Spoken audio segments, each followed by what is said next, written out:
Vue du ciel, plusieurs habitations et plantations sous les eaux, tout le long du fleuve Sassandra dans les régions de la Nawa et du Boclé. Le préfet de région, Clément Kaloubi Kouame, et une délégation de Côte d'Ivoire Énergie se sont rendus sur les lieux. Il y a eu des interprétations malveillantes qui ont fait croire que le barrage était à la base de ces inondations. Il n'en est rien. Ces inondations-là obéissent à des facteurs naturels qui ont été exacerbés par le phénomène des réchauffements climatiques.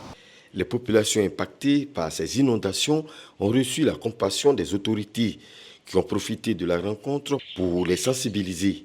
On a pensé qu'il fallait initier nos populations à ce phénomène de réchauffement climatique et on a pris des mesures urgentes dès lors que ces événements se sont produits. Les premières mesures ont été d'abord la création d'un comité de crise et puis le déclenchement du plan Orsec. Mais le plus important, c'est d'agir de telle sorte qu'on ne puisse pas vivre la même situation l'année prochaine.